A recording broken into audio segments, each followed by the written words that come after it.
दोस्तों जय मसीह।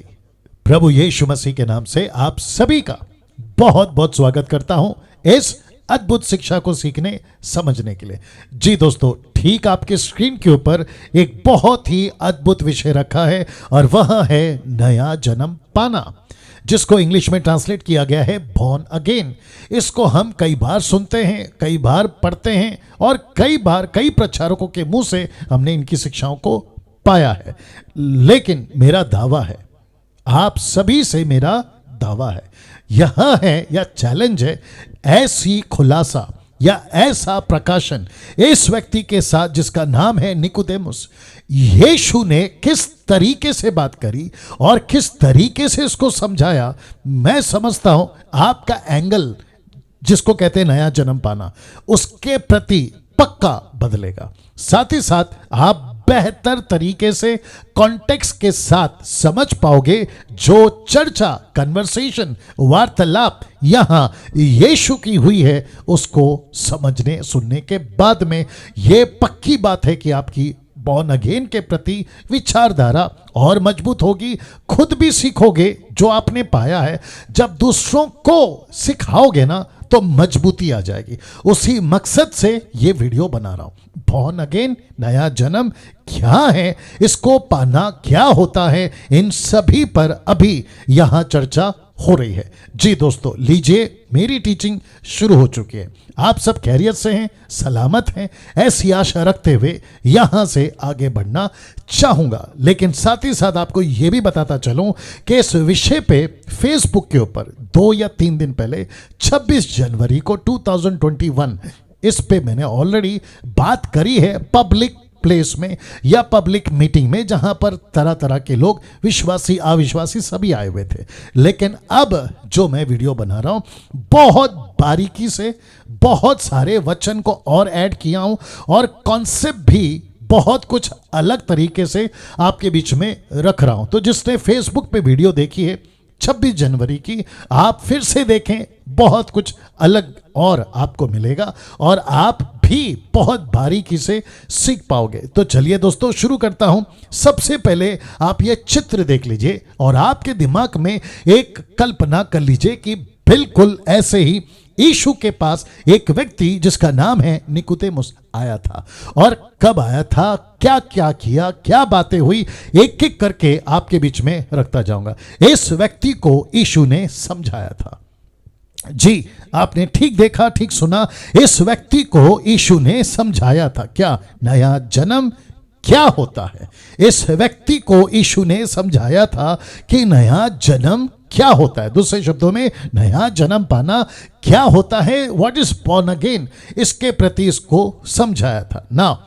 इस व्यक्ति को, जिसकी चित्र मुझे गूगल से मिली, आपके बीच में रखा हूं ताकि कन्वे कर सकूं, आपको समझा सकूं। ऐसा कुछ दृश्य, ऐसा कुछ नजारा तब यीशु के साथ इस व्यक्ति का हुआ होगा, वो रख रहा हूं। वचन 1, यूहन्ना की किताब, उसका 3रा अध्याय वचन 1 आपके बीच में रख रहा हूं।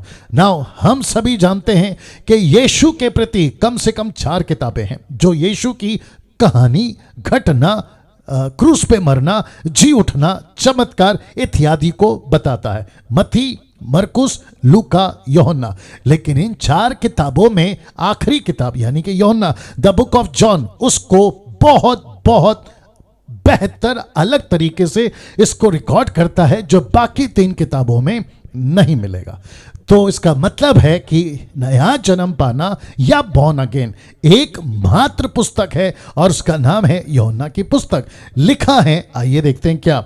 फरीसियों में से निकोदेमुस नाम का एक मनुष्य था जो यहूदियों का सरदार था। शब्द सरदार, जिसको ट्रांसलेशन इंग्लिश में पढ़ते हैं टीचर, साथ ही साथ गुरु, जो शिक्षक होता है, ऐसा आप जो हैं उसको समझ सकते हैं। ये व्यक्ति जिसका नाम है निकोदेमुस, ये व्यक्ति यहूदियों का, शास्त्री फरीसियों का, उनके वक्त का, मूसा की किताबों का बहुत बेहतर अच्छा शिक्षक, टीचर या गुरु, आप जो चाहे बोल सकते हैं, सरदार था। और वो सबको सिखाता था कैसे परमेश्वर की महिमा करनी है, कैसे मूसा की किताबों को फॉलो करना है, कैसे मंदिर में जाना है, इत्यादि सारी बातें सिखाता था। लेकिन इसको यीशु के प्रति चलते चलते, आते जाते, उठते बैठते, इसके कानों में एक चर्चा यीशु की सुनाई दी और इसको पता चला कि मसीहत में, उस वक्त की बात कर रहा हूं, एक व्यक्ति आया है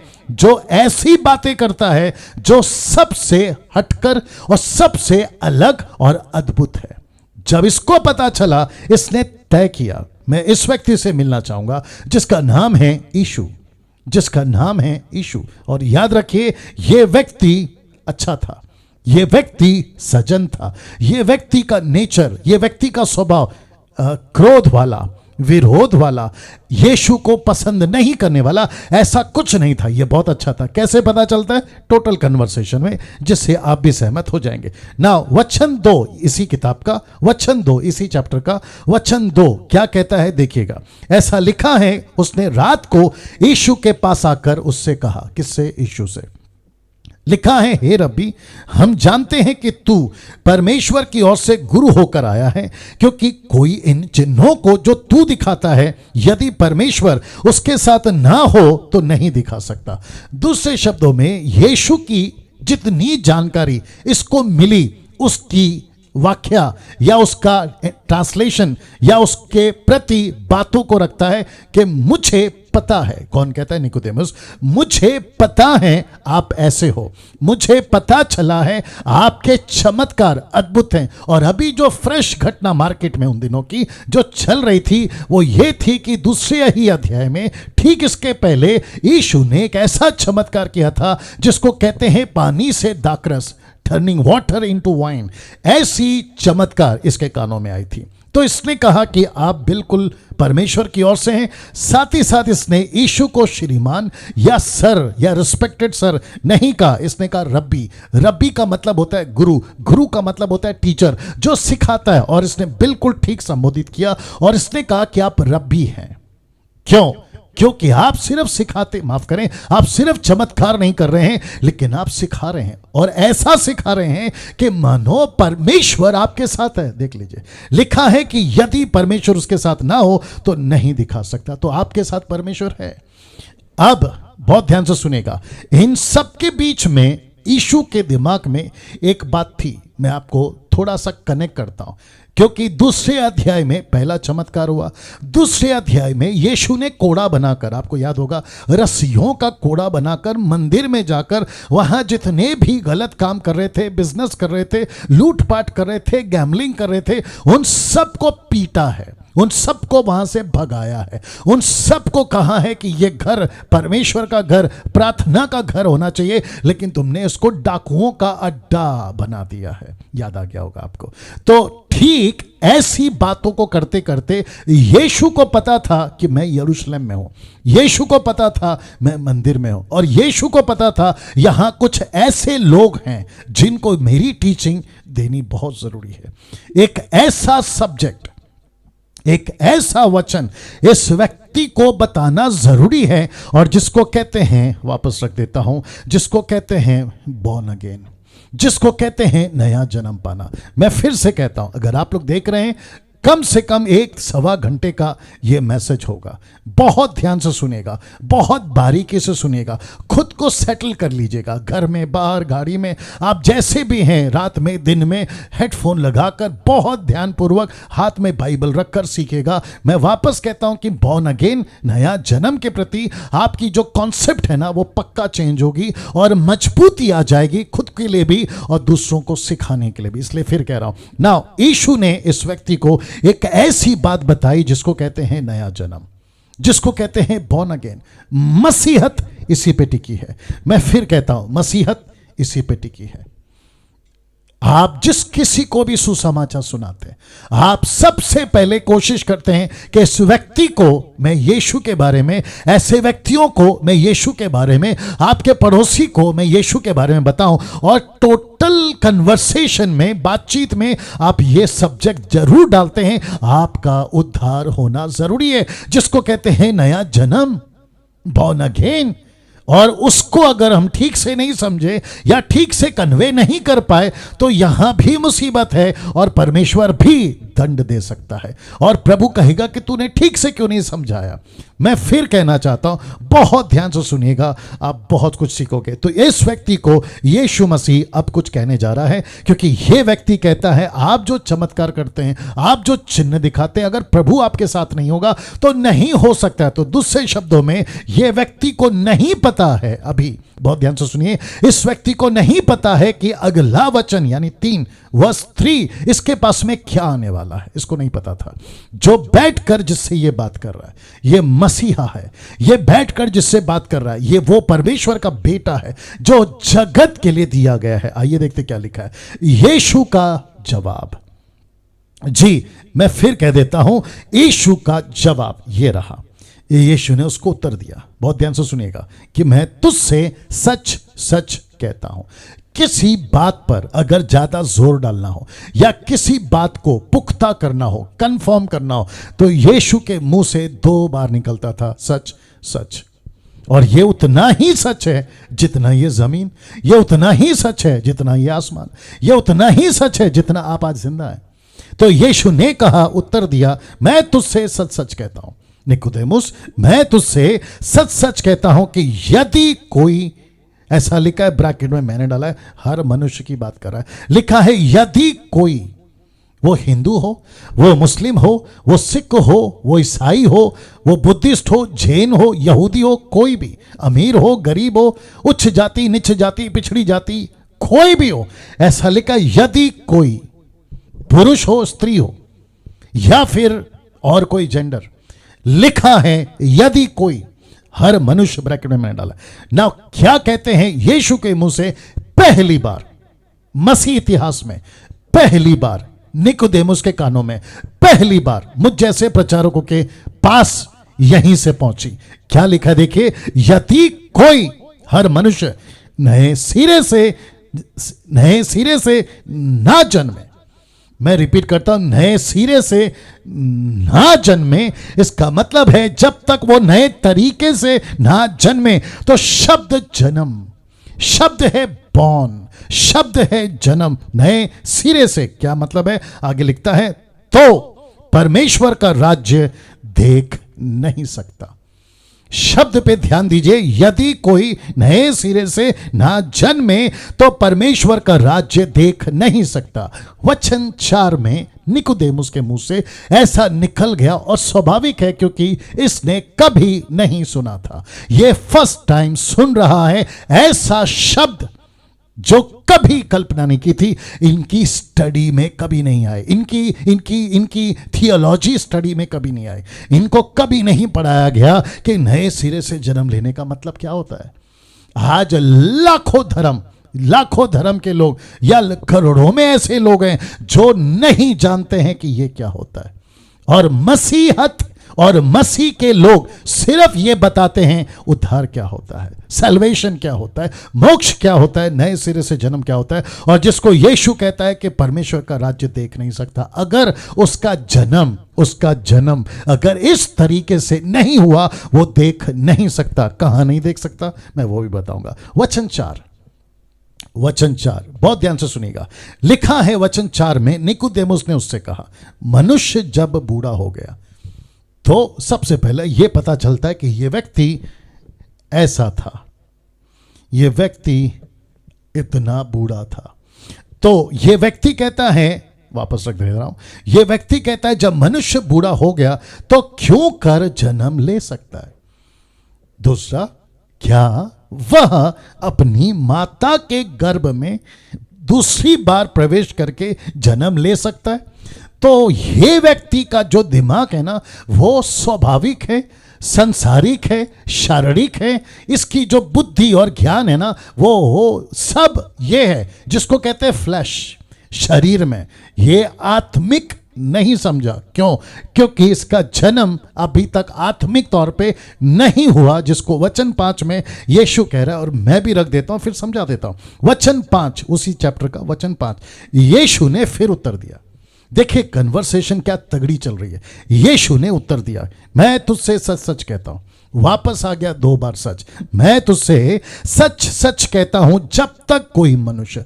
अब यीशु वचन 5 में बहुत डिटेल में, बहुत सटीक रख रहे हैं। क्या है देखिए, लिखा है जल और आत्मा से ना जन्मे जब तक कोई मनुष्य। देखो बार बार यीशु किसी पर्टिकुलर किसी व्यक्ति को नहीं कह रहा है, यीशु किसी विशेष को नहीं कह रहा है, ये यीशु किसी विशेष जाति को नहीं कह रहा है, वो सबको कह रहा है। कहता है यदि कोई मनुष्य, पुरुष स्त्री या फिर दूसरा कोई जेंडर, किसी भी मनुष्य की बात कर रहा है, कहता है यदि कोई मनुष्य जल और आत्मा से ना जन्मे तो वो परमेश्वर के राज्य में प्रवेश नहीं कर सकता।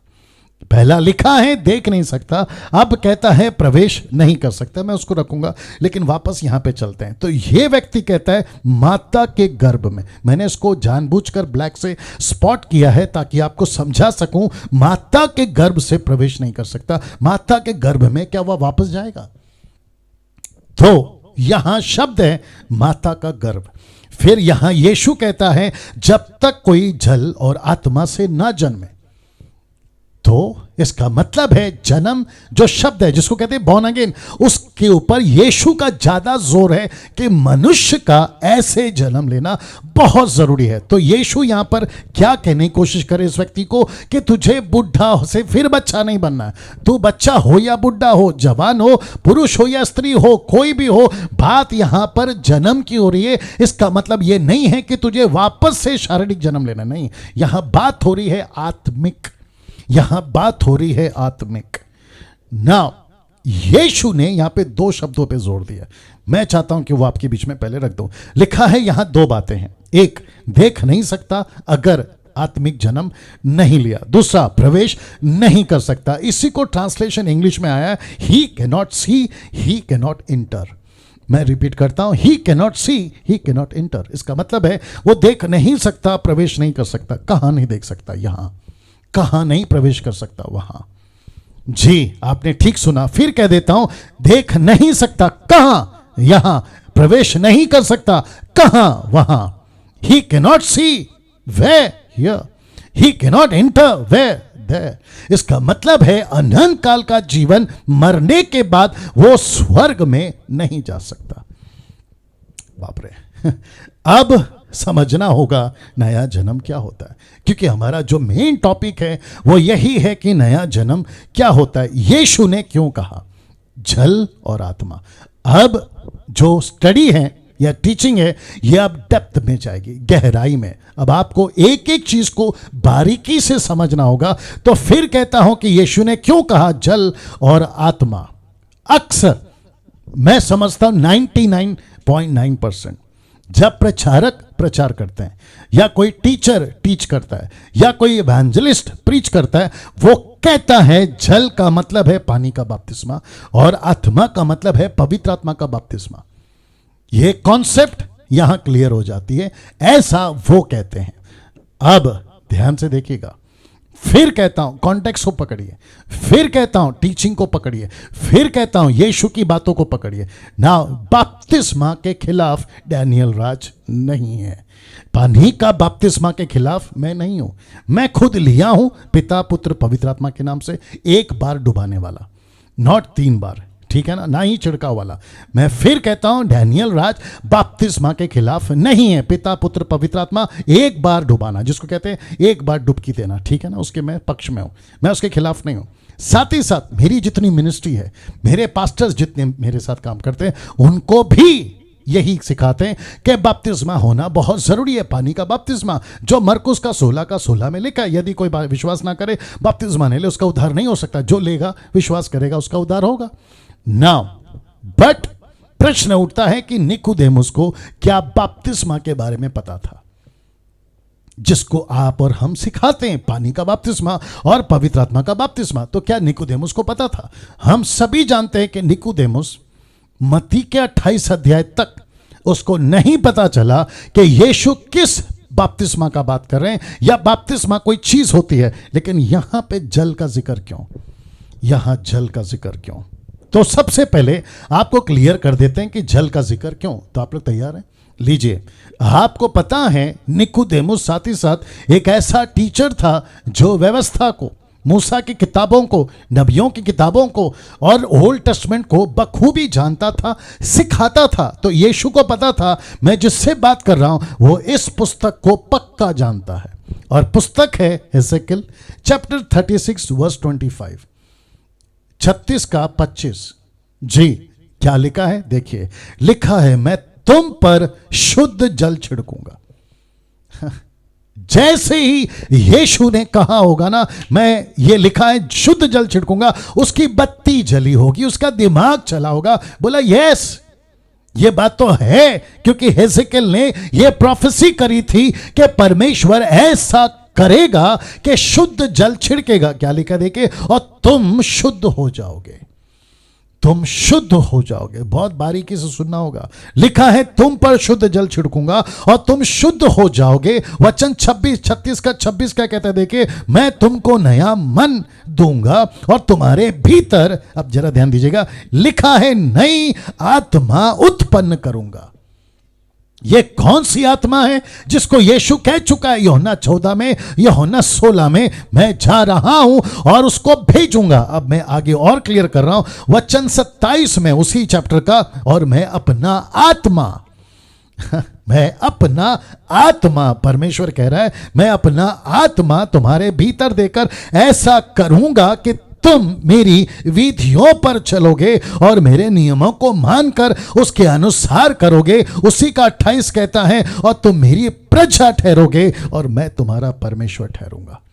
और इसी लाइन को यीशु ने यूहन्ना में कैसे कहा, पहले अध्याय में मैं उसको रख रहा हूं, लेकिन फिलहाल इसको देख लीजिए। तो इसका मतलब है वचन 25 में फिर आना होगा, कहता है मैं तुम पर शुद्ध जल छिड़कूंगा। तो जब यीशु ने यहां कहा नया जन्म क्या होता है, तो उसने कहा जल और आत्मा, किससे बात कर रहे हैं? निकोदेमुस से। क्यों? क्योंकि निकोदेमुस को पता था कि हेजेकिएल की पुस्तक में क्या लिखा है 36 का 25 में, 36 का 25 में।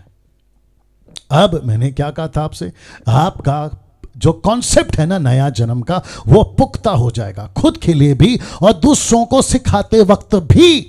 ये आपको समझना होगा ना दोस्तों। ये बता चुका हूं कि तुम पर शुद्ध जल छिड़कूंगा और तुम शुद्ध हो जाओगे, और फिर कहता है तुमको नया मन दूंगा, तुम्हारे भीतर नई आत्मा उत्पन्न करूंगा। कौन सी आत्मा? अपनी आत्मा। कौन सी आत्मा? न्यू टेस्टमेंट में पवित्र आत्मा, वो दूंगा ना। अब इसको देखिए, लिखता है तुम मेरी प्रजा ठहरोगे और मैं तुम्हारा परमेश्वर। ना मैं आपके बीच में कुछ चीजें रख रहा हूं, तो सबसे पहले ये एक साथ देख लीजिए आप, सृष्टि का जन्म, मनुष्य का जन्म, नया जन्म और कलीसिया का जन्म, इन सब में आपको पवित्र आत्मा, माफ करें, आपको पानी का जिक्र पूरा मिलेगा। एक का दो, सृष्टि का जन्म, दूसरे शब्दों में सृष्टि, आदि में परमेश्वर ने आकाश और पृथ्वी को बनाया, और पृथ्वी कहां थी? पानी में। मनुष्य का जन्म, यूहन्ना 3 का 4, क्या कहा? क्या मां के पेट में फिर जाना होगा? नए सिरे से। तो मां के पेट में क्या होता है? पानी। लिखा है नया जन्म, यीशु ने क्या कहा? आत्मा और पानी। कलीसिया का जन्म, इफिसियोस का 5 का 26, हम सभी जानते हैं क्या लिखा है। ऐसा लिखा है, मैं रखूंगा आगे, ऐसा लिखा है कि शुद्ध जल के वचन से, जल के वचन से कलीसिया को शुद्ध करना। ये चारों जगहों पे आपको पानी का जिक्र मिल जाएगा। क्या कनेक्शन है? यीशु ऐसी बातें क्यों करता है? कभी बीज का उदाहरण देता है, वचन से जोड़ देता है, खुद का उदाहरण देता है शेर और मेमने से, तो खुद को जोड़ देता है, वहां जलती झाड़ी में दर्शन देता है। ये सब अपोक्लिप्टिक, ये सब चिन्ह दर्शन के रूप में क्यों प्रभु बात करता है? ताकि इसका कनेक्शन न्यू टेस्टमेंट में हमको एक एक कड़ी जुड़ती हुई मिल जाए। तो ये सब आपके बीच में क्यों रखा हूं? सृष्टि का जन्म के वक्त, यानी कि सृष्टि बनी, ये जब क्रिएशन हुआ तो क्या था? पानी था। मनुष्य मां के पेट में रहता तो क्या रहता है? पानी रहता है। नया जन्म कैसे होता है? जल और आत्मा से। कलीसिया का उद्धार या कलीसिया की शुद्धिकरण कैसे होगी? जल से, पानी से। और फिर मेरे पास में बहुत सारे स्क्रिप्चर थे जहां यीशु ने कहा कि मैं तुम्हारे अंदर से जीवन के जल की नदियां या सोते, सोर्स जिसको कहते हैं, वो दे दूंगा। और सामरी औरत से क्या कहा? यूहन्ना 4 इसी में, यूहन्ना के 4 अध्याय में अगले चैप्टर में क्या कहा? उसने कहा कि मैं तुझे ऐसा पानी दूंगा तो कभी प्यासी नहीं होगी। क्या कनेक्शन है? सोचिए आप। तो ये बात जन्म की है, यहां कॉन्सेप्ट है ना जन्म का। ये जन्म, बहुत ध्यान से सुनना, ये जो जन्म है ना जिसका जिक्र यीशु कर रहा है, ये मनुष्य की तरफ से नहीं है, ये परमेश्वर की तरफ से। मैं आपको पहले बता देता हूं, लेकिन इसको देख लेते हैं। 2 कुरिन्थियों 5:17, यदि कोई मसीह में है तो वो नई सृष्टि है। सृष्टि, क्रिएशन, ऐसा वर्ड उसने क्यों यूज किया पौलुस ने, उसके पीछे भी यही कनेक्शन है। उसने कहा जिसका भी यीशु में जन्म हो गया, या यीशु ने उसका नया जन्म दे दिया, वो नई सृष्टि है। कौन सी सृष्टि? वापस रख देता हूं, जब शुरुआत हुई थी कौन सी सृष्टि? बच्चे की मां के पेट में सृष्टि। कौन सी सृष्टि? आत्मिक सृष्टि। कौन सी सृष्टि? कलीसिया की सृष्टि, जिसको वो कहता है हम नई सृष्टि हैं। वाह! नाउ अब जरा ध्यान दीजिएगा, आपको पता है यीशु ने क्या कहा? यूहन्ना 1:22, 12 और 13 में। पहला पढ़ लेते हैं। लिखा है, परंतु जितनों ने उसे ग्रहण किया उसने उन्हें परमेश्वर की संतान होने का अधिकार दिया, अर्थात उन्हें जो उसके नाम पर विश्वास करते हैं। यह कौन सा अधिकार है? यह कौन सा बेटा बेटी है? यह कौन सी संतान है? शब्द पे ध्यान दीजिएगा, संतान, सन्स एंड डॉटर्स। कौन सा जिक्र है? यह वही संतान है जिसका अभी बॉर्न अगेन हुआ है, जिसका अभी नया जन्म हुआ है। उसको कहता है। कैसे हुआ यह जन्म? बहुत ध्यान से सुनेगा, क्योंकि वचन 13 बहुत जरूरी है। उस वचन को समझने के लिए, आत्मा और जल को समझने के लिए वचन 13 बहुत जरूरी है। देखना चाहोगे? आइए देखते हैं। लिखा है, वे, ये जो शब्द है ना जिसको मैंने ब्लैक से स्पॉट किया, वे ना तो लहू से, ब्रैकेट में डाला है, नया जन्म पाया हुआ व्यक्ति, वे लहू से नहीं होंगे, क्योंकि बच्चा मां के पेट में, यही तो बोला ना निकोदेमुस ने, हम वापस अपने मां के पेट में कैसे जा सकते हैं? तो यीशु कहता है जिसको मैंने संतान होने का अधिकार दिया है, वे ना तो लहू से, ना शरीर की इच्छा से, ना मनुष्य की इच्छा से, परंतु परमेश्वर से उत्पन्न हुआ है। ओहो हो। इसका मतलब है जिसका जन्म यीशु देता है, जिसका जन्म जल और आत्मा से यीशु पर विश्वास करने के द्वारा आता है, वो ऑटोमेटिकली एक ऐसी सृष्टि बन जाता है जिसको पौलुस कहता है यदि कोई मसीह में है तो वो नई सृष्टि है। वो रहता यहां है, लेकिन वो परमेश्वर का बेटा बेटी बनकर, वो रहता यहां है बंगला झोपड़े में, गरीब या अमीर, रोडपति करोड़पति, लेकिन वो बन जाता है परमेश्वर का बेटा। और इसमें किसी मनुष्य का लहू और मनुष्य की इच्छा और मनुष्य की मर्जी नहीं, परंतु परमेश्वर की इच्छा। ओहो हो। और यही चीज निकोदेमुस नहीं समझता था, यही चीज को निकोदेमुस को यीशु ने समझाया, और यही चीज अभी ये डैनियल राज आपको समझा रहा है। मैं वापस कहता हूं, पानी का बपतिस्मा बहुत जरूरी है, आप उसको प्लीज लीजिए, लेकिन इसको समझिए। ये क्यों कहा हम नई सृष्टि है? क्यों कहा? इसके पीछे मकसद क्या था? इसके पीछे मकसद था कि कलीसिया, विश्वासी, आज 21वीं सदी के आप और मैं इस बात को बखूबी समझ सकें कि हमारा उद्धार किसी मनुष्य की मर्जी से नहीं, किसी शरीर से नहीं, किसी लहू से नहीं, बल्कि परमेश्वर की इच्छा से उत्पन्न हुए हम। और हम किसकी संतान हैं? परमेश्वर के से उत्पन्न हुए संतान हैं। सोचिए क्या गजब का कनेक्शन है, आपको दिमाग में लाना होगा ये बात। दोस्तों कैसा लग रहा है? कैसा लग रहा है? क्या कभी इस एंगल से पढ़ा था?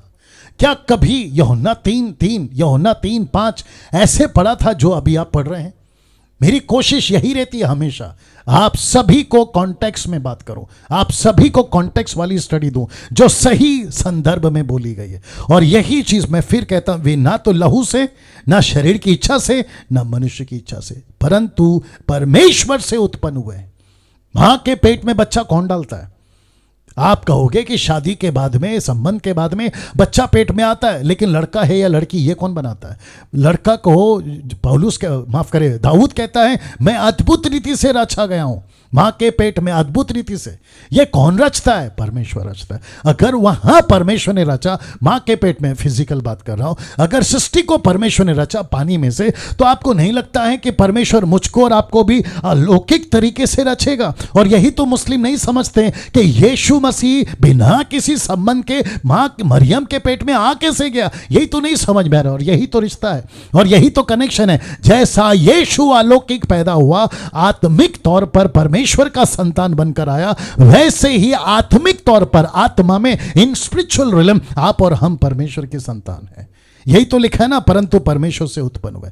तो डैनियल राज किसका बेटा है? परमेश्वर का। आप किसके बेटे हैं? परमेश्वर के। निकोदेमुस को क्या बता रहा था? किसका बेटा बनना है? परमेश्वर का बेटा बनना है। सी नाउ यही जन्म सारे जगत को पाना होगा। अब यहां से आपके बीच में कुछ चीजें रखने जा रहा हूं, बहुत ध्यान से सुनिएगा। मैं फिर कहता हूं कि यही जन्म सारे जगत को पाना होगा, और इसी वजह से ये वीडियो बना रहा हूं। मेरा अगर कोई मुस्लिम भाई अभी सुन रहा है, या हिंदू या बुद्धिस्ट या यहूदी या कोई भी दुनिया का व्यक्ति, मैं आप सभी को कहना चाहता हूं, सर बशर्ते आप इंसान हैं, आपके लिए संदेश है। जानवरों के लिए नहीं है मेरा संदेश, चील कौवों के लिए नहीं है मेरा संदेश, रेंगने वाले कीड़ों के लिए मेरा संदेश नहीं है। मेरा संदेश है मानव जाति के लिए, मनुष्य के लिए। आप अगर इंसान हैं ना, जाति से कोई मतलब नहीं है, आप अगर इंसान हैं, आपको यह जन्म पाना होगा। मां के पेट से जन्म हो गए, अच्छी बात है, आप इंसान बन गए। लेकिन अगर आपको वहां की दुनिया में जाना है, जो मैं अभी रखूंगा, इसलिए कह रहा हूं कि आज का जो टॉपिक है, विषय थोड़ा लंबा चलेगा, लेकिन बहुत सीखने मिलेगा, ठीक है ना। तो वापस आता हूं कि यह जन्म सारे जगत को पाना होगा। क्यों मैं रखूंगा, लेकिन उसके पहले यह रख रहा हूं, देख लीजिए, यही शैतान होने नहीं देगा। और यही शैतान, मतलब आपको जन्म पाना है, यही बात शैतान आपको करने नहीं देगा। क्यों? लिखा है 2 कुरिन्थियों 4:4 में, उन अविश्वासियों के लिए जिनकी बुद्धि को इस संसार के ईश्वर ने यानी शैतान ने अंधी कर दी है। क्यों? ताकि मसीह जो परमेश्वर का प्रतिरूप है, उसके तेजोमय सुसमाचार का प्रकाश उन पर ना चमके। कौन सा वचन अभी जो बताया, कौन सा संतान अभी जो बताया? आत्मा और पानी, जल और आत्मा से जन्म लेना। ये निकोदेमुस नहीं समझा, अच्छे नहीं समझे। आज भी मेरी कोशिश है कि आप तक ये मैसेज पहुंचाऊं ना। एक तरफ शैतान है, वो नहीं चाहता कि संसार स्वीकार करे इस अद्भुत जन्म को, वो नहीं चाहता। वो कहता है मैं लाख कोशिश करूंगा, लेकिन आपको पता है उसके ठीक अपोजिट में एक ऐसा परमेश्वर है जो शैतान से भी बड़ा है।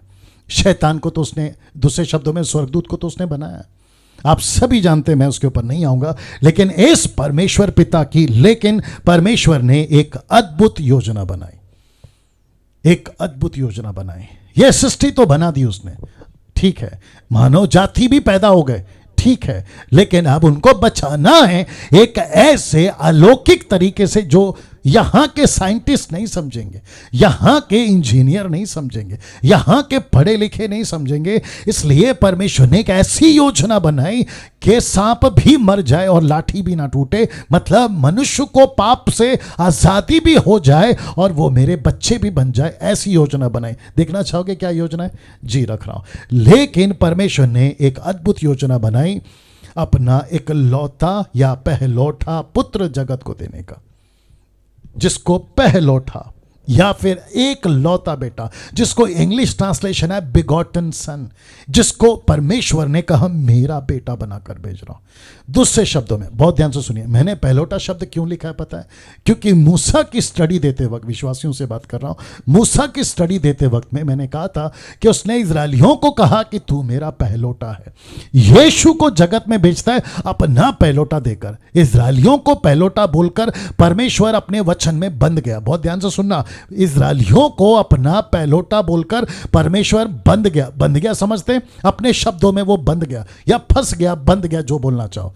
लेकिन जैसे उसने कहा ये मेरा इजरायली पहलौठा है, जब तक छुड़ा नहीं दिया, नहीं छोड़ा, जब तक प्रतिज्ञा के देश में नहीं पहुंचाया, नहीं छोड़ा। और क्या नहीं किया? चमत्कार किए, लाल समंदर को फाड़ा, ऊपर से खाना गिराया, चट्टान से पानी निकाला, शत्रुओं से बचाया, जंगली जानवरों से बचाया। अगर यही परमेश्वर उनको पहलौठा बोलकर अगर अपने शब्द में बंध गया, तो यीशु को अपना बेटा दुनिया को देकर वो भी तो अपने शब्द में बंध गया जी।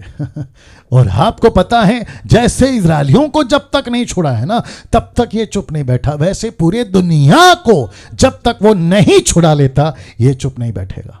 और यही कार्य आप और हम कर रहे हैं, यही कार्य डैनियल राज कर रहा है अभी। और उसी लिए कह रहा हूं कि अपना इकलौता पहलौठा पुत्र जगत को देने का परमेश्वर ने एक योजना बनाई ना।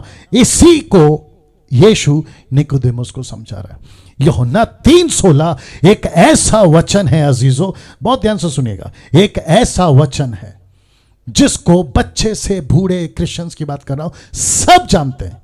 लेकिन ये नहीं जानते कि यूहन्ना 3:16 कौन से कॉन्टेक्स्ट में बोला है, किस संदर्भ में बोला है। इसको हम मक्खन की तरह यूज करते हैं। प्यार करता है परमेश्वर, जगत से प्यार करता है, लेकिन कॉन्टेक्स्ट कब यूज हुआ, किसको कहा? एक ऐसे व्यक्ति को जो ये समझ सकता है, एक ऐसे व्यक्ति को जो बाइबल की पुराने नियम की बातों को अच्छे से जानता है, जिसको कनेक्शन दिया है हेजेकियल का जल और आत्मा, ये उसको समझा रहा है। क्या लिखा है देखिए, क्योंकि परमेश्वर ने, कौन सा परमेश्वर निकोदेमुस? ये वही परमेश्वर जिसकी तू टीचिंग यहूदियों को देता है। उसी परमेश्वर ने जगत से ऐसा प्रेम रखा कि उसने अपना इकलौता पुत्र दे दिया। जब यीशु ये बात कर रहा था ना, इसको नहीं पता था कि ये खुद की बात कर रहा है, क्योंकि ये तो कहता है कि मैं तो जानता हूं आप जो चमत्कार कर रहे हैं, तब जाकर कंफर्म हुआ, अगर नहीं करते तो शायद इसको कंफर्म नहीं होता। तो यीशु ने कहा कि बेटा जो तुझसे बात कर रहा है ना, मैं मसीहा, मैं वही इकलौता बेटा हूं, मैं वही जगत को दे दिया गया बेटा हूं, जिसको परमेश्वर ने जगत से ऐसा प्रेम किया, उसने अपना इकलौता पुत्र दे दिया, ताकि जो कोई उस पर विश्वास करे वो नाश ना हो परंतु अनंत काल का जीवन पाए। ये जीवन इसको कौन देगा? ये परमेश्वर देगा।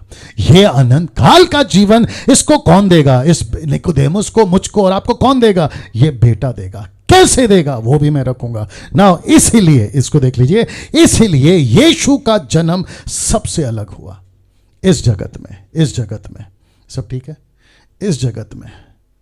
वाह, ये कौन सी जगत है जिसको आप अर्थ कहते हैं, जिसको आप पृथ्वी कहते हैं जी? ये कौन सी जगह पर आता है जिसको आप मिल्की वे गैलेक्सी कहते हैं? ऐसे बहुत सारे ग्रह हैं, ऐसे बहुत सारे प्लैनेट हैं आकाश के ऊपर, ऐसे बहुत सारे जिसका रिसर्च अभी तक नहीं हुआ है। साइंटिस्ट जितना किए उतने हमारे को पढ़ाया गया इन 6000 सालों में जब से आदम बना है, लेकिन हमको ये नहीं पता है कि ऊपर और क्या क्या है। लेकिन उसको सबको छोड़कर परमेश्वर ने अर्थ को चुना, पृथ्वी को चुना, और परमेश्वर कहता है क्योंकि पृथ्वी में मानव जाति है और मैं इसी पृथ्वी पर अपना बेटा दे दूंगा। इसलिए लिखा है यीशु का जन्म सबसे अलग हुआ, जिसको मुस्लिम्स नहीं समझते। मुस्लिम्स कहते हैं यीशु मसीह परमेश्वर कैसे हो सकता है? मैं फिर पूछना चाहूंगा कि आप और हम परमेश्वर के बच्चे कैसे हो सकते हैं? क्या आदम को परमेश्वर ने बायोलॉजिकल सन बनाकर भेजा था? मेरा प्रश्न है उन मुसलमानों से। बीच में कोई डिबेट कर रहे थे सड़क के ऊपर, नाम नहीं लूंगा, वो उनको एक्सप्लेन करा था कि यीशु को हम खुदा क्यों कहते हैं। तो मुस्लिम ने कहा कि यीशु तो शारीरिक जन्म लिया। वो भाई उनको एक्सप्लेन कर रहे थे, मुझे नहीं जाना है उसमें, लेकिन मैं आपको कहना चाहता हूँ, अगर मुस्लिम्स कोई सुन रहा है और साथ ही साथ तुम क्रिश्चियंस को भी कहना चाहता हूँ, अपनी स्टडी को डेवलप करो, अपनी स्टडी को है ना मजबूत करो, इस तरीके से आओ। परमेश्वर ने खुद चुनाव किया आदम और हवा को बनाने का।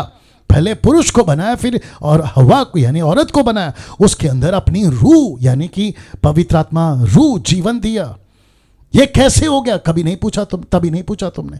आप क्यों पूछ रहे हो? क्योंकि तुम्हारे सामने एक सिस्टम है, पुरुष और स्त्री मिलते तब बच्चे होता है, ये तुमको पता है। लेकिन ऊपर बैठा परमेश्वर कुछ भी कर सकता है, तुम उसको सिखाने चले हो।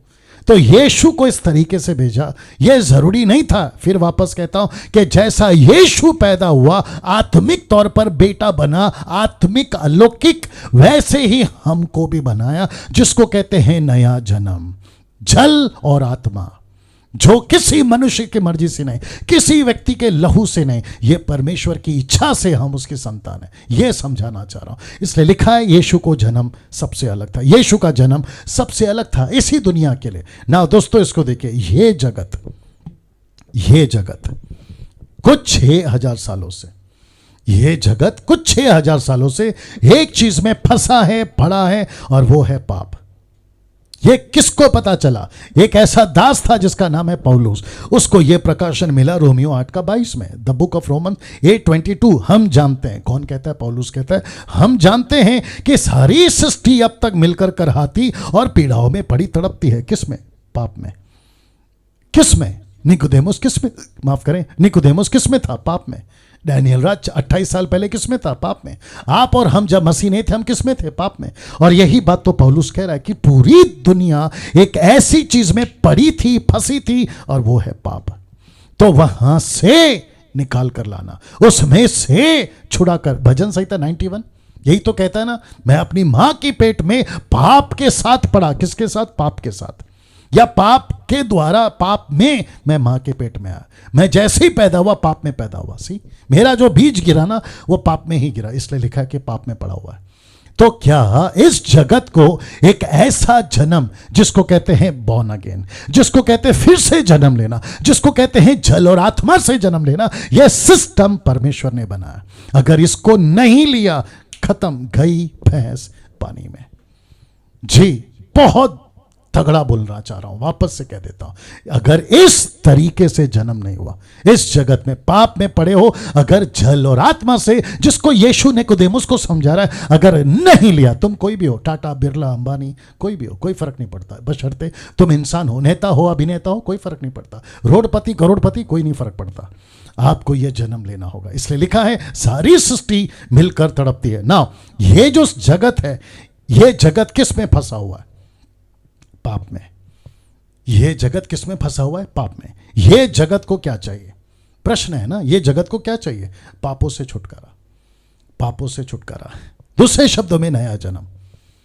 अब एक ऐसा प्रश्न जो निकोदेमुस ने पूछा मैं रखूंगा, लेकिन उसके पहले यह चित्र देख लीजिए। एक तरफ है जगत और दूसरी तरफ है यीशु। बहुत ध्यान से सुनना, अद्भुत तरीके से कनेक्शन दे रहा हूं। आप सभी जानते हैं कि ये जो प्लैनेट है अर्थ, पृथ्वी, ये आकाश गंगा से इतनी छोटी है, आप उसको बहुत, अगर पूरा देखोगे ना, आपको इतना छोटा सा बिंदु दिखेगा, डॉट।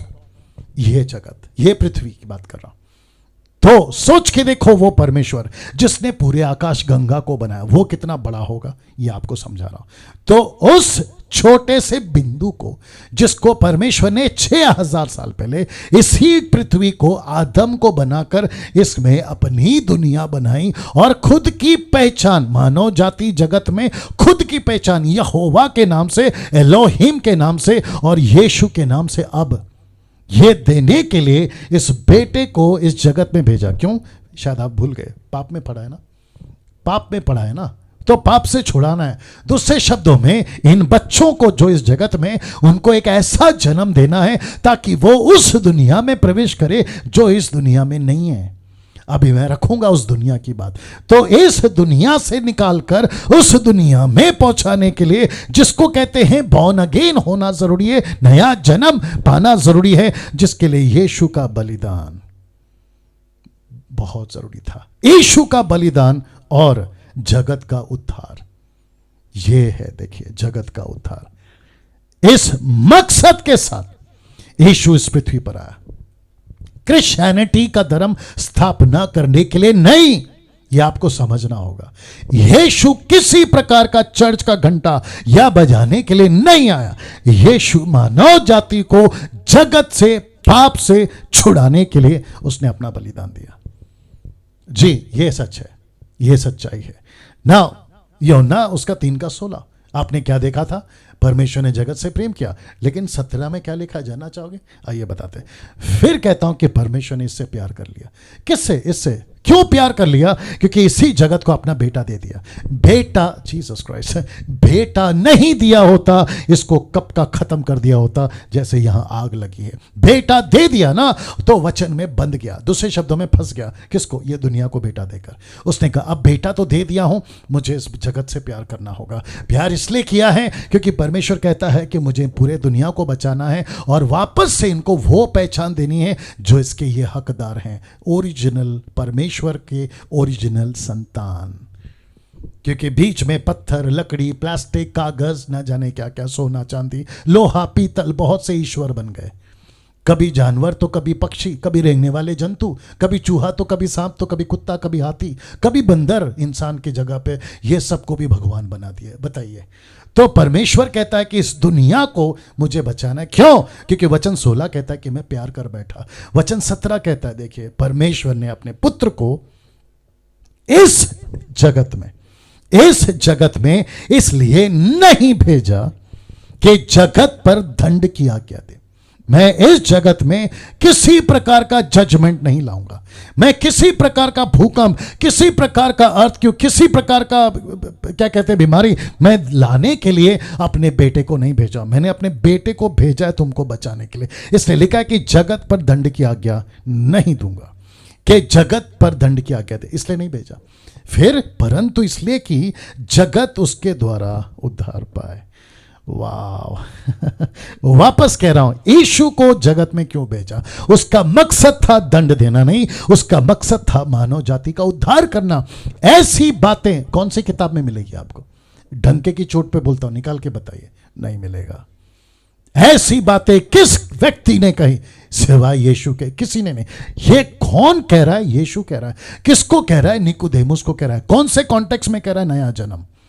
तो यीशु कहता है कि मुझे परमेश्वर पिता ने इस जगत में भेजा दंड देने के लिए नहीं, सजा देने के लिए नहीं, मुझे भेजा है मैं इनका उद्धार करूं ना। वचन 18 अब देखिए, लिखा है जो उस पर विश्वास करता है उस पर दंड की आज्ञा नहीं होती, नहीं होती। लेकिन परंतु जो उस पर विश्वास नहीं करता वह दोषी ठहर चुका, वह दोषी ठहर चुका। क्यों? क्योंकि परमेश्वर ने अपना बेटा दिया इस दुनिया में ताकि तुम उस पर विश्वास करो और उद्धार पाओ। यही तो लिखा है ना, उद्धार पाओ। लेकिन तुमने उद्धार नहीं पाया। तुमने कहा ये तो क्रिश्चियन का भगवान है, ये तो ईसाइयों का भगवान है, ये तो क्रूस वाला यीशु है, ये तो बाइबल वाला यीशु है, मैं तो मुस्लिम हूं, मैं तो हिंदू हूं, मैं तो बुद्धिस्ट हूं, मैं तो पारसी हूं, मैं क्यों इस यीशु को मानूं? तुम ये भूल गए कि परमेश्वर ने पूरे मानव जाति से प्यार किया और मानव जाति के लिए अपना बेटा दिया ताकि उस पर दंड नहीं दे। किस पर? दुनिया पर, ताकि बेटे के ऊपर विश्वास करके उद्धार पाओ। लेकिन कुछ लोगों ने कहा कि नहीं, हम नहीं विश्वास करेंगे। तो कहता है वह दोषी ठहर चुका। और आपको पता है दोषी ठहरने का मतलब क्या है? जब ये सृष्टि को लपेट रहा होगा ना चादर की नाई, कौन? परमेश्वर। जब इसको पूरा खत्म कर देगा ना, ये गोल सी पृथ्वी को, जिसके ऊपर तुमने अपना घर, बंगला, गाड़ी, प्रॉपर्टी अपने नाम पे कर लिया और तुमको लगता है कि मैं जिया हूं, मेरे बेटे जिएंगे, मेरे पोते परपोते, खत्म भाई, एक दिन ये दुनिया खत्म। और आप देख लीजिए, मैंने जानबूझ के रखा है, ये अभी से सुलग रही है। इसका मतलब है कि परमेश्वर एक दिन इसको पूरी तरह से खत्म कर देगा। आपको इस पृथ्वी पे जन्म मिला है मां के द्वारा, इस पृथ्वी पे आप इंसान बनकर पैदा हो गए। अगर उसका मकसद नहीं समझे तो गई भैंस पानी में। मैं फिर कहता हूं, आपको जानना होगा, आपको समझना होगा। यीशु मसीह कहता है अगर मुझ पर विश्वास नहीं किया, दोषी ठहर चुका। वो टाटा हो, बिरला हो, अंबानी हो, करोड़पति हो, रोडपति हो, लंदन का प्रिंस हो, नेता हो, अभिनेता हो, आप जो भी हो, अगर यीशु पर विश्वास नहीं किया तो दोषी ठहर चुका। तुम यहां क्या किए हो? कचरा है, कचरा। तुम यहां कितने पैसे कमाए? कचरा है, कचरा, कूड़ा जिसको कहते हैं ना, कूड़ा। आपने यहां पर क्या पदवी पाई, आपको किसने कितना अवार्ड या रिवॉर्ड दे दिया, वो सब गिनती में नहीं आएगा जब परमेश्वर तुमसे हिसाब पूछेगा। मेरे बेटे को जगत में भेजा था, मेरे बेटे को जगत में भेजा था। फिर फोटो रख दे रहा हूं, तुमने उस पर विश्वास क्यों नहीं किया? इसलिए तो लिखा ना, यीशु का बलिदान और जगत का उद्धार।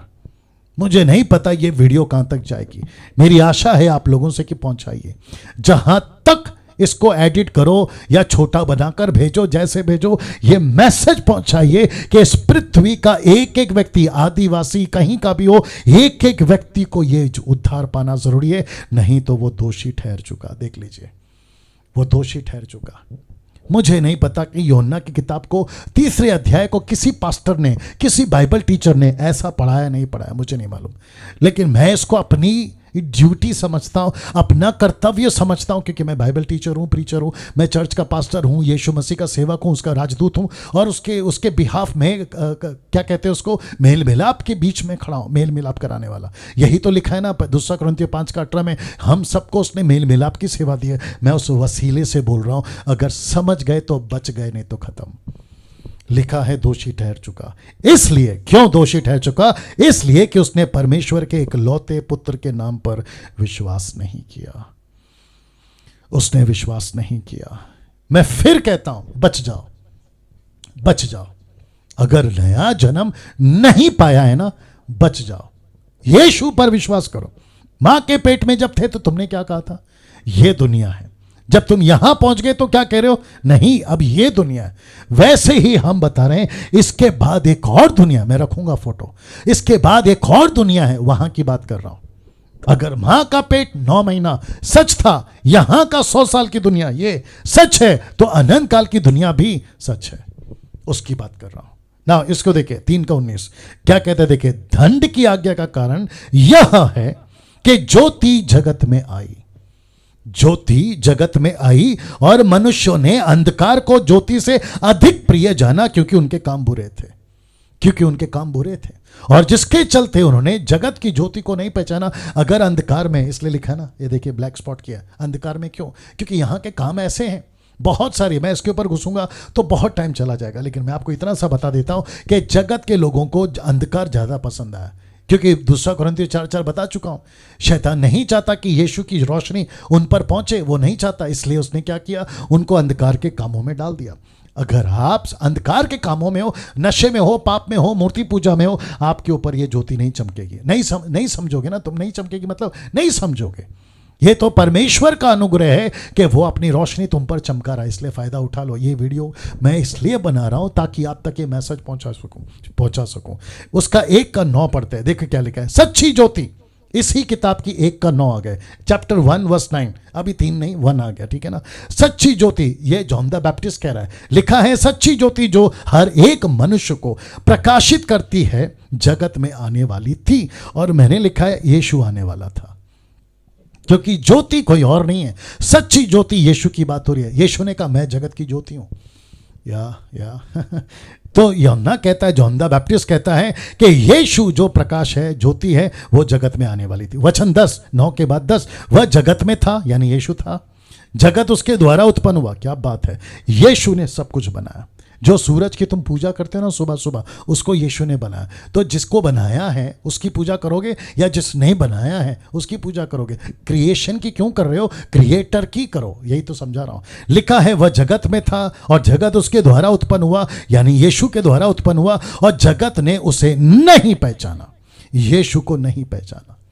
क्या दुख की बात है, क्या दुख की बात है, और कितनी ही बड़ी विडंबना है और कितना बड़ा लॉस है कि सृष्टिकर्ता जिसने सब कुछ को बनाया आपके घर पहुंच रहा है इस वीडियो के माध्यम से। ये मैसेज मेरे द्वारा वो आप तक पहुंचा रहा है। कितनी बड़ी विडंबना है कि आप लोग स्वीकार नहीं कर रहे हो इस यीशु को। देखिए दोषी ठहर चुके। वचन 12, परंतु जितनों उसे ग्रहण किया उसने उन्हें परमेश्वर का संतान होने का अधिकार दिया, अर्थात उन्हें जो उसके नाम पर विश्वास रखते हैं। किसके? यीशु के ऊपर। ना ये सब क्यों समझा रहा है, इन सब का कनेक्शन बॉर्न अगेन से क्यों? और ऐसा ही प्रचार होना चाहिए। जितने प्रचारक है ना, सुन लीजिए, ऐसा प्रचार करो। कनेक्शन ये है, कॉन्टेक्स्ट ये है। आप कहते हो नया जन्म पाओ, क्यों? आपको राशन मिलेगा। आप नया जन्म पाओ, क्यों? आपकी नौकरी मिल जाएगी, आपका बिजनेस चल पड़ेगा। गलत है ये गलत है। इस पृथ्वी पे हम कैसे जीते हैं उससे कोई फर्क नहीं पड़ता। अमीर बन के जी रहे हैं, प्रेज गॉड, गरीब बन के जी रहे हैं, प्रेज गॉड, आपके पास में बंगला है, प्रेज गॉड, झोपड़ा है, प्रेज गॉड, उससे आपको कोई प्रचार नहीं करना है कि साइकिल से मोटरसाइकिल, झोपड़े से बंगला, ना, गलत है। आपको यह प्रचार करना है, आपको यह प्रचार करना है ना। क्यों? अब रखने जा रहा हूं, यह चित्र देख लीजिए जी, कुछ सेकंड रख रहा हूं, इसको देख लीजिए जी। जितने YouTube पे देख रहे हैं बहुत शेयर करिए, खूब शेयर करिए, और दूसरों को, मेरे चैनल को रिकमेंड करिए कि सब्सक्राइब करो, आइकन बेल दबाओ। क्यों? क्योंकि डैनियल राज ये सारे वीडियो बनाने के पैसे नहीं लेता, किसी प्रकार के पैसे नहीं लेते हम, ये मुफ्त में है आप लोगों के लिए। ये चित्र देख लीजिए दोस्तों। तो लिखा है इस जगत से उस जगत का अधिकारी बनने का एकमात्र रास्ता नया जन्म पाना। That's it. वापस रख देता हूं। इस जगत से, इस जगत, ये कौन सी दुनिया है जिसको कहते हैं नया यरूशलेम? ये कौन सी दुनिया है जिसको कहते हैं स्वर्ग, जिसको इंग्लिश में कहते हैं हेवन? इस पृथ्वी से जो श्रापित है, इस पृथ्वी पर जो आशीषित है, इस पृथ्वी पे जो खत्म हो जाएगी, इस पृथ्वी तक जो कभी खत्म नहीं होगी, जिसको यीशु ने कहा अनंत काल मेरे साथ तुम रहोगे। बहुत कुछ बता सकता हूं, इसके बारे में टाइम नहीं है क्योंकि कनेक्शन आज दूसरा है ना, नया जन्म का कनेक्शन है। तो लिखा है इस जगत से उस जगत का अधिकारी बनने का एकमात्र रास्ता वह है नया जन्म पाना। अभी सुनते सुनते किसी ने अभी शायद यूट्यूब ओपन कर लिया होगा। तो सुनते सुनते मैं आपको पूछ रहा हूं, क्या तुम इस नाश होने वाली पृथ्वी से आशीषित होने वाली पृथ्वी पे जाना चाहते हो या उस दुनिया में जाना चाहते हो? रास्ता एकमात्र है, वो है नया जन्म। नया जन्म का मतलब तुम मां के पेट से पैदा हो गए ना, वहां से निकले इस दुनिया में। वहां अंधेरा पानी था, यहां हवा पानी है, और जो यीशु जन्म दे रहा है उसकी बात कर रहा है आत्मा और पानी, या आत्मा और पानी ना। जैसे ही निकोदेमुस ने इस तरीके से मैसेज को सुना, उसके मन में एक प्रश्न आया। यूहन्ना 3:9, वापस आ जाइए अपने चैप्टर पे। तो निकोदेमुस पूछता है ये बातें कैसे हो सकती है? ये देख लीजिए, निकोदेमुस ने उसको उत्तर दिया, ये बातें कैसे हो सकती है कि कैसे कोई व्यक्ति, माफ करें, कैसे कोई व्यक्ति यहां से वहां पहुंच जाएगा, जबकि यहां पे पाप हुआ है, यहां पे आदम फंसा है, यहां पे लोग प्रभु को छोड़ दिए, यहां पे मूर्ति पूजक बन गए, यहां श्रापित बन गए, यहां शैतान है, यहां पे पाप है, यहां नशा है, नक्सलाइट है, आतंकवादी है, यहां पे क्या क्या नहीं है, फिर ऐसे इंसान यहां कैसे पहुंच सकता है? इसने पूछा ये कैसे हो सकता है, ये बातें कैसे हो सकती हैं, मैं नया जन्म कैसे पा सकता हूं? सबसे पहली बात तो इसका माथा खराब हो गया, ये बात समझ लीजिए, क्योंकि इसने अभी तक जो पढ़ाया था ना, कुछ भी काम का नहीं था। अब ये ऐसा सुन रहा है जो बहुतों के काम आएगा और इसके भी काम आएगा। और इसको पता चल गया ये टीचर अलग है, कौन? यीशु। ये शिक्षा अलग है, कौन? यीशु वाली। और वही डैनियल राज दे रहा है, यीशु की शिक्षा आपको दे रहा हूं, मेरी या संस्था की नहीं। वाह, ये पूछ रहा है कैसे हो सकता है? तो यीशु का जवाब देखना चाहोगे? दे रहा हूं। लिखा है from this planet to this planet, इस ग्रह से उस ग्रह तक यीशु ने क्या कहा, देखे जिस रीति से 3:14 पढ़वा रहा हूं। यीशु यहां बात कर रहा है जिस रीति से मूसा ने जंगल में सांप को ऊंचे पे चढ़ाया, उसी रीति से अवश्य है कि मनुष्य का पुत्र भी ऊंचे पर चढ़ाया जाए। इसका मतलब है जब यीशु यहां बात कर रहा है, इसको एहसास तक नहीं है कि ये जो सामने बैठा है ये वही है जो पीतल के सांप की तरह एक दिन ऐसे क्रूस पे चढ़ेगा, पीतल के सांप की तरह। जैसे इसको ऊंचे पे चढ़ाया, वैसे ही यीशु ने कहा मुझे भी ऊंचे पे चढ़ाएंगे। जैसे इसको देखकर बच गए, इस पर, इसको देखकर यानी कि इसको देखा बच गए, इस पर विश्वास करेंगे और बच जाएंगे। क्या मैसेज है दोस्तों? क्या सटीक प्रचार है दोस्तों? क्या सही और सीधा संदेश है? यहां किसी प्रकार का डुबकी नहीं लगाना है, किसी प्रकार का तपस्या, किसी प्रकार का शरीर को काटना कूटना या आग पे चलना, कांच पे चलना बिल्कुल नहीं है। यीशु कहता है मुझ पर विश्वास करो, खत्म, तुम्हारे पाप माफ हो गए। यही तो पूछा था ना इसने, किसने? निकोदेमुस ने। ये कैसे होगा? मतलब इस दुनिया में नया जन्म पाना तो ठीक है, लेकिन ये कैसे होगा? तब यीशु मसीह कहते हैं कि जैसे तूने पीतल का सांप देखा था ना, मूसा ने ऊंचे पे चढ़ाया। बोला यस, मुझे याद है क्योंकि मैं तो टीचिंग दे चुका हूं। निकोदेमुस तो टीचर था ना, उसने कहा मैं तो सिखाता हूं, पिछले हफ्ते ही सिखाया था। तो यीशु कहता है कि जैसे तूने उसको ऊंचे पर देखा, वैसे मुझे, मनुष्य के पुत्र को, यीशु को ऊंचे पे चढ़ाया जाएगा। कनेक्शन देखिए। और ये मुस्लिम्स क्या कहते हैं, जाकिर नाइक क्या कहता है कि यीशु का क्रूसिफिकेशन हुआ ही नहीं, परमेश्वर का बेटा क्रूस पे कैसे मर सकता है? मूर्खों की संख्या है इनकी, मूर्खों की गिनती में आते हैं ये लोग। या तो पढ़ाई ज्यादा हो गई है या तो माथा खराब हो गया है। ऐसी बातों को अगर नहीं समझ रहे, अगर निकोदेमुस उसकी जगह पर आ जाए और इसको पूछ बैठे ना जाकिर नाइक क्या उसके चेले चपाटे, तो ये तो उनको सट्ट करके दे देगा। बोला अक्ल नहीं है, क्या बात कर लेते हो तुम लोग, कैसे सिखा लेते हो तुम लोग? मैं जिससे बात कर रहा हूं उसने मुझे अच्छे से बताया कि जिस मूसा को पीतल के सांप को मूसा ने ऊपर चढ़ाया, वैसे ही ये ऊंचा पे चढ़ा। मैं आपके बीच में रख रहा हूं, आप पौलुस को तो जानते होंगे, उसका स्टेटमेंट देखिए, ये बात सच और लिखा है हर प्रकार से मानने के योग्य है कि मसीह यीशु, क्राइस्ट जीसस, मसीह यीशु पापियों का उद्धार करने के लिए जगत में आया। कौन से जगत में? कौन से जगत में? इस जगत में, इस जगत में।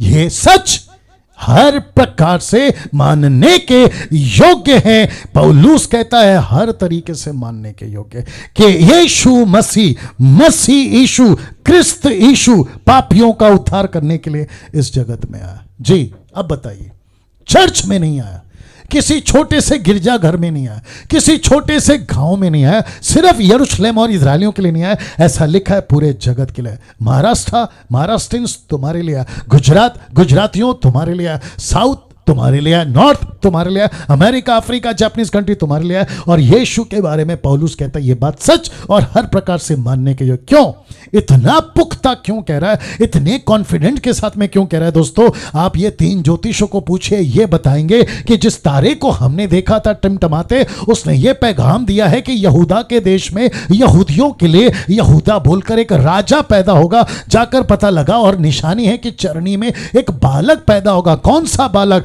मनुष्य की मर्जी से नहीं परंतु परमेश्वर की मर्जी से पैदा हुआ है। आप सभी जानते हैं कि यीशु मसीह को जब पकड़ने के लिए आए थे ना यहूदा इस्करियोत, तो वहां पर एक घटना घटी थी। यीशु ने सिर्फ इतना पूछा, ये चित्र देख लीजिए जो गतसमनी बाग का जिक्र है, ये है यहूदा इस्करियोत। ये पूरी की पूरी सिपाही, शास्त्री, फरीसी की, और यहां पे यीशु के 3 चेले जो सो रहे हैं। यीशु ने कहा जागो, प्रार्थना करो क्योंकि मुसीबत की घड़ी आ रही है और क्रिस्त बलिदान होगा। ये सब घटना के बीच में उनके लोगों ने जैसे ही पूछा, यूहन्ना की किताब उसका 8:6, उसके ये कहते ही, क्योंकि उन्होंने पूछा मसीह कौन है, वो कौन है क्रिस्त जो मरेगा क्रूस के ऊपर, जिसको पौलुस ने कहा यह पक्की बात है, उसने कहा मैं हूं। तो जैसे ही यीशु ने कहा मैं हूं, वे पीछे हटकर भूमि पर गिर पड़े। आप देख लीजिए चित्र।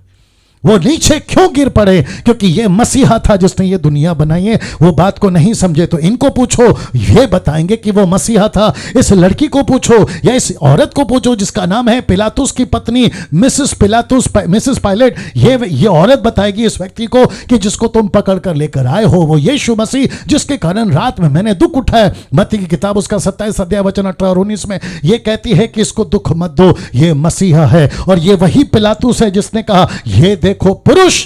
यूहन्ना की किताब उसका 19 का 5 में देखो पुरुष। क्यों? क्योंकि इतना मार खाकर, घोड़े की मार खाकर अगर ये स्टेबल खड़ा है, ये फिर भी खड़ा है, तो ये वही पुरुष है जो सारे मानव जाति को उद्धार दिलाएगा।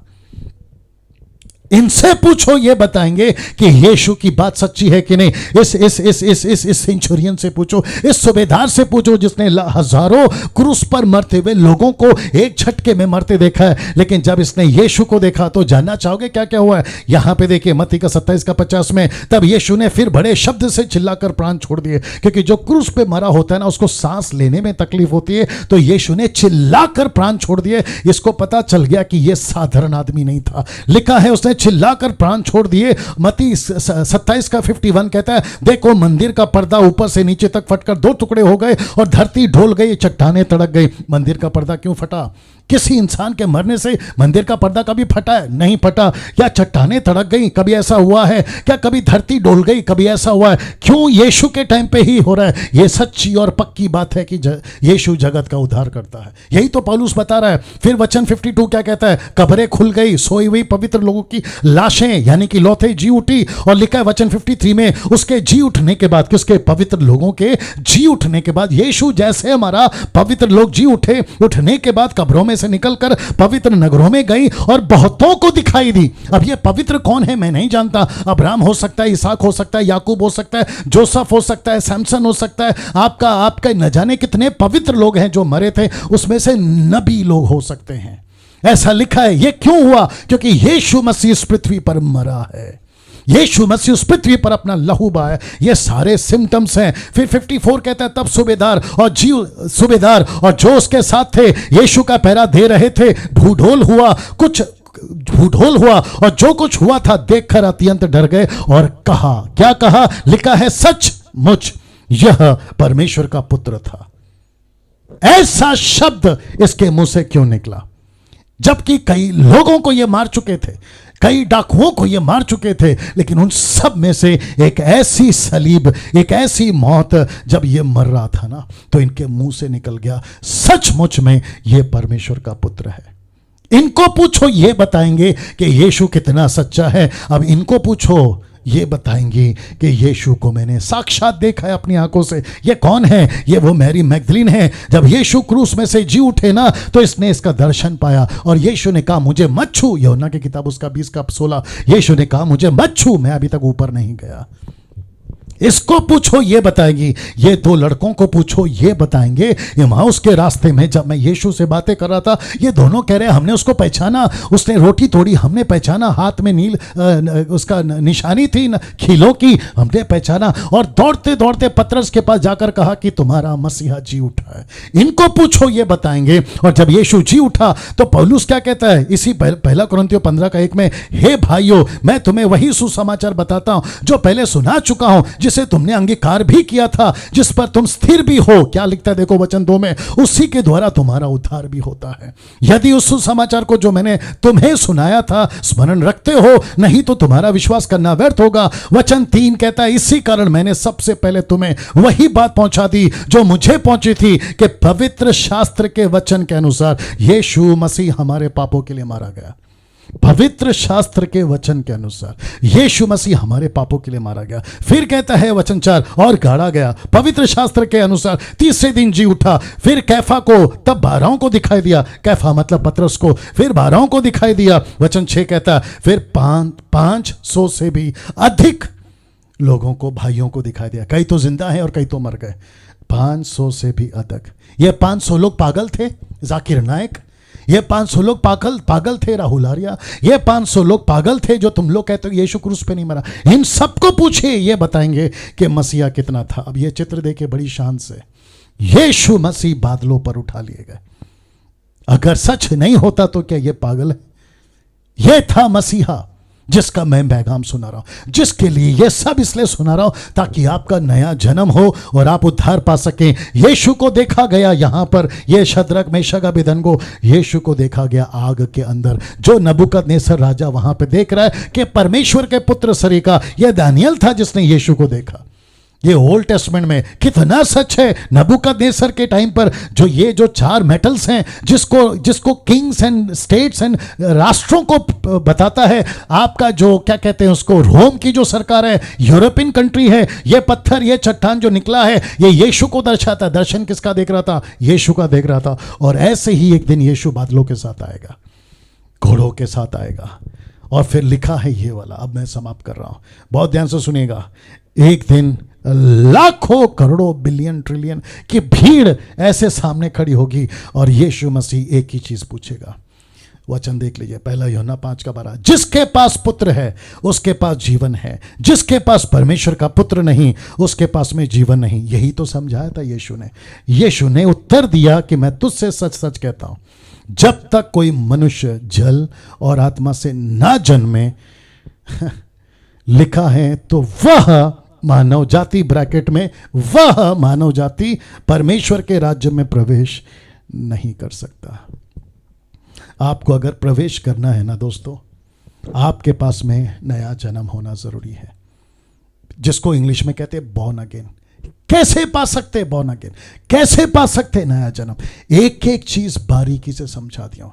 अब मैं आपकी सिर्फ इतनी मदद कर सकता हूं, अगर आप चाहते हैं कि अनंत काल के जीवन में प्रवेश करना है, नहीं कर सकते अगर नया जन्म नहीं लिया। अगर लिया है तो प्रवेश कर सकते हैं। अगर आपको नया जन्म पाना है, एक ही रास्ता है, जानते हो क्या? अभी बता देता हूं आपको। अभी जहां है ना, आपका अगर उद्धार नहीं हुआ, आपका अगर सैल्वेशन नहीं हुआ, आपने नया जन्म नहीं पाया, आप जहां हैं, घर पे बैठे, बेड पे, सोफा पे, आपके गाड़ी के चेयर पे, गाड़ी के फ्रंट सीट पे, बैक सीट पे, आप कहीं गार्डन पे, कहीं पे भी, जंगल में, घर में, वहीं पे आंख बंद करके सिर्फ इतना बोलिए, यीशु मैं आप पर विश्वास करता हूं, आप सच्चा हैं, मेरे पापों के लिए बलिदान हुए, क्रूस पर मारे गए, मेरे पापों के चलते आप दुनिया में आए। ये इतनी सी बात अगर कह दोगे ना, आपका उद्धार हो जाएगा। इसको कहते हैं आपका नेचुरल जो जगह है ना, आत्मिक जगह पे आप आ जाओगे। नेचुरल से सुपर नेचुरल आ जाओगे, स्वाभाविक से अलौकिक में आ जाओगे, भौतिक से आत्मिकता में आ जाओगे। ये चुटकी में हो जाता है। जैसे बच्चा मां के पेट में, डॉक्टर कहता है गुड न्यूज, अच्छी खबर है। बोला कैसे? आपके पेट में बच्चा आ गया। कब आया? नहीं पता चला, मां को भी नहीं, बाप को भी नहीं, किसी को नहीं पता चला, लेकिन डॉक्टर बोलते हैं आपके पेट में बच्चा आ गया। वैसे ही तुम जैसे यहां पैदा हो जाते हो आत्मा में और जल में, वैसे ही तुम्हारा जन्म आत्मा में हो जाता है। और ये गुड न्यूज है, इसलिए तो लिखा ना कि गुड न्यूज। जीसस का प्रचार क्या है? Good news. दोस्तों कैसा लगा वीडियो? दूसरों को शेयर करें, दूसरों को शेयर करें, दूसरों तक पहुंचाएं। आप चाहें तो घर पर इकट्ठा करके ये वीडियो प्ले कर सकते हैं। कुछ मुझे लगता है कि 1.25 घंटे का वीडियो है, आप दोस्तों को बता सकते हैं। चलिए अपना ख्याल रखिए, अगले वीडियो के साथ फिर मुलाकात होगी। जय मसीह।